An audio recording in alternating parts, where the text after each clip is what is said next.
radicalization actually could be from any religious denomination or any political denomination. But at this point of time, the world is actually passing through a transformative moment where Islamist radicalism is on the rise. As you know, there are four principal sects in Islam. There is, of course, the Hanbali sect, which is the most, rabid of the thing, which identifies itself with the Wahhabi and the Salafi. And here in India, we have the Hanafi school, which is a little more moderate, But the fact of the matter is, the influences from the Islamic State, the Al-Qaeda, who are from the Hanbali sect, is slowly coming onto, India and onto places like Assam. In my travels, I have seen that, the mosques, which during my childhood were, constructed almost like, temples or namghars, as we call them in Assam, are slowly becoming, Saudi Arabian in the look, A lot of money is coming from, outside, from places like Kuwait, and there are NGOs like Al-Harman and such other, whether it is Hawala, etc. It is for the agencies to find out. But I can say that, there is a sea change in the attitude, both visibly in terms of construction, and then there are people who earlier never used the word, and there's nothing wrong. I'm not making a communal statement here, Sharanji, but the fact of the matter is, when I was a child, I never heard the word Allah, really. Not saying that, there is anything, incorrect about that. He is a supreme Lord of a particular faith, and he is, so is the Holy Quran. But the fact of the matter is, Assamese Muslims of that era never blessed me like that. They always use the word Ishwar aapka bhala kare, or when they go away. But today things are changing, and I can tell you, whether it is for good or for bad, I'm not going to pass a value judgment. But Arabic is taught to children, which is all right. But what I'm trying to say to you is that there is a change in the character by which a social formation is slowly, coming to the fore. Now, radicalization has happened, especially after 1999. And I would say that the first wave of radicalization happened between 1999 and 2005, and 9/11 was the most important manifestation of that.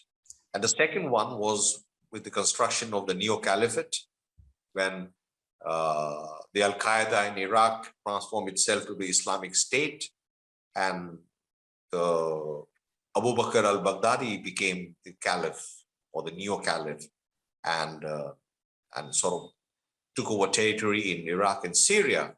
It's either called the Islamic State of Iraq and Syria, or the Islamic State of Iraq and the Levant. Levant meaning almost the entire area. Levant, of course, very interestingly comes from the word levitate, where the sun rises from the east. So, that's how it happens. But now with the territorial ouster of the Islamic State from Iraq and Syria,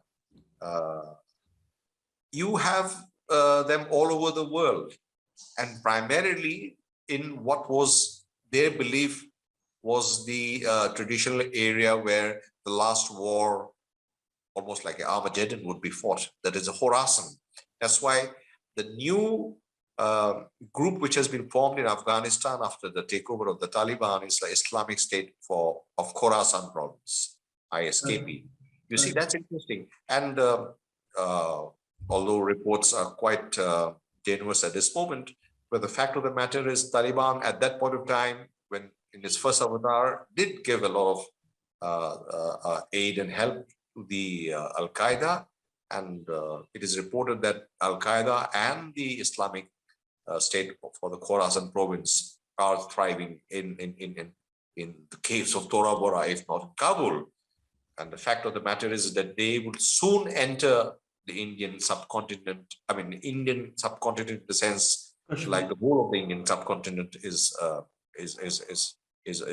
almost a truism. As a matter of fact, Waliya Hind, which is called the Guardians of Hindustan, have entered. And there was in 2014 a televised worldwide message by the Emir of Al-Qaeda, Ayman al-Zawahiri, where he proclaimed the Islamic Al-Qaeda in the Indian subcontinent, where you'll be surprised to know that he actually named Assam along with Gujarat and Bengal and Burma. That's how he said it. I've heard the entire speech, and he says that this is a place where the Kafirs or the infidels, who are non-believers, that is, the non-Muslims, are oppressing the Qawm, and that is why there should be a war being waged against them. Now, after the territorial ouster, I feel that in the next 6 to 8 months' time, there would be a third wave of radicalization, which is going to be very violent. Violent in the sense it's going to be almost 10 times the way we understood it in the first wave, that is between 1999 and 2005. You'll see suicide bombings. First, you'll see, of course, protests against laws which are considered to be un-Islamic. You see demand for enactment of blasphemous laws, especially in areas where there is a domination by a minority population. And in Assam particularly, you see that demographic change in Assam, in the lower Assam districts, have happened direct result of the illegal migration from Bangladesh. Now, there is a difference between the Assamese Muslims who have come in the year 1000, with Bakhtiyar Khalzi, etc. And now, they are perhaps more Assamese than I, but the fact of the matter is the lower Assam district population, they continue to be influenced or informed by aspects from across the border. Now, that is dangerous. As a matter of fact, a former governor of Assam, S.K. Sinha, Lieutenant General S.K. Sinha, was particularly close to me, actually sent a report to the then president saying that their time would come when the 4 districts of Assam would ask for a merger with Bangladesh. Now, there was a lot of hue and cry, but the fact of the matter is one had done a careful study. And the fact that many intellectuals of Bangladesh, like Sadegh Khan, etc., have asked that for Lebensraum in the east, meaning, Assam, because you see, you must understand that climate change is also a factor of security. Now, in the next 50 years or so, the Bay of Bengal, because of global warming, 1/4 of Bangladesh is going to be underwater. Now, where would these landless people go? We've had, first of all, economic migrants. The Britishers brought people, the Mymensingers, etc. Then we've had economic migrants. And today we have a Malthusian nightmare in the lower Assam districts, which is slowly, burgeoning. The 2021 census is yet to be, I don't know what's going to happen with that, but the 2011 census talks about 36.4% minority population, and you can imagine what has happened in the last decade or so. But the fact of the matter is, with the global warming and the aspects which will sort of accompany it, there would be something called the climate migrants. Climate migration, first stop is going to be again the northeast in Assam.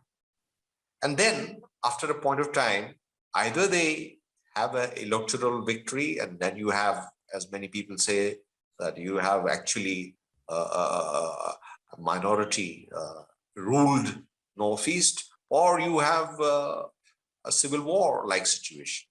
Now, these things have to be taken on quite seriously, whether there has to be a proper border management apparatus in play, which is not at this point of time.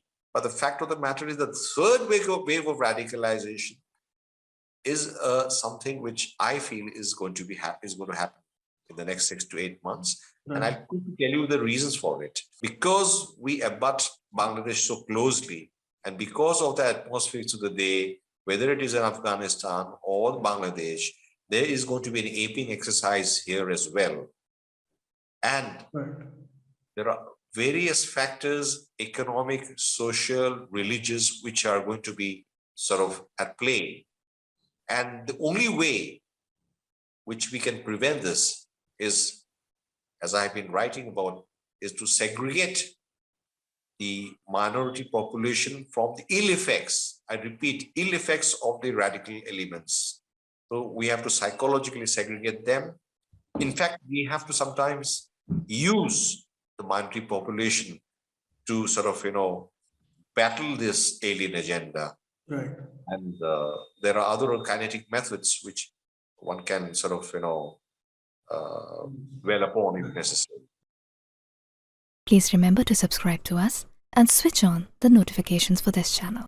For our other social media links, more content, and to support our work, please visit citti.net. Dhanyavad. Namaskar.